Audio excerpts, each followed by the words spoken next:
రైతు బంధుకు సంబంధించిన చర్చ లేదు, ఎన్నికకు సంబంధించిన చర్చ లేదు.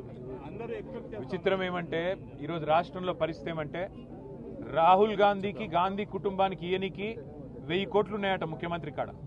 దోసుకున్న పైసలు 2 ఏళ్లల్లా మరి ఢిల్లీకి చెత్తందుకే 1000 కోట్లు ఉన్నాయంటే ఈయన ఎన్ని వేల కోట్లు మింగిండో రాష్ట్ర ప్రజలు ఆలోచించాలి.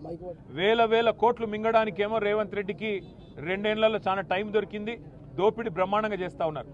కానీ రైతులకి డిసెంబర్లో పడేది రైతు బంధు కేసీఆర్ ఉంటే ఇవాళ మార్చి దగ్గర పడ్డది. మార్చికి కూడా ఇంతవరకు రైతు బంధు ఇచ్చే ముఖం లేదు రేవంత్ రెడ్డికి. రైతు బంధు ఇచ్చే తెలివి లేదు, అట్లాగే యూరియా బస్తా ఇచ్చే తెలివి లేదు, కనీసం సోయా కొనుగోలు చేసే తెలివి లేదు, పత్తి కొనుగోలు చేసే తెలివి లేదు. మరి ఇట్లాంటి సన్నాసిని ముఖ్యమంత్రి చేసినందుకు ఈ అవస్థలు రైతన్నలకు కూడా ఇంకో కొంతకాలం తప్పదు.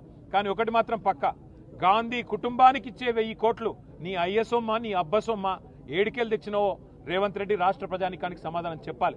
ఎన్ని వేల కోట్లు నువ్వు దోపిడీ చేస్తే మరి గాంధీ కుటుంబానికి 1000 కోట్లు ఇస్తానంటున్నావు. అది తెలంగాణ ప్రజల రక్తమాంసాలు కాదా? తెలంగాణ ప్రజల చెమట కాదా? ఇక్కడి ప్రజల సొత్తు నువ్వు దోపిడీ చేసి గతంలో ఓటుకి నోటుకి దొరికిపోయిన ఓటుకి నోటు కేసులో ఇవాళ 1000 కోట్లు అని చెప్పి ఓపెన్గా చెప్తుంటే మరి బీజేపీ ఏం చేస్తున్నది? కేంద్ర సంస్థలు ఏం చేస్తున్నాయి? ఈడీలు, సిబిఐలు, ఐటీలు ఏం పీకుతున్నాయని అడుగుతున్నా నేను. ఏం చేస్తున్నారు మీరు? ఇంత ఓపెన్గా ముఖ్యమంత్రి బాహాటంగా గాంధీ కుటుంబానికి 1000 కోట్లైనా సరే తెలంగాణ నుంచి నేను ఇస్తా అంటుంటే బీజేపీ ఏం చేస్తున్నది?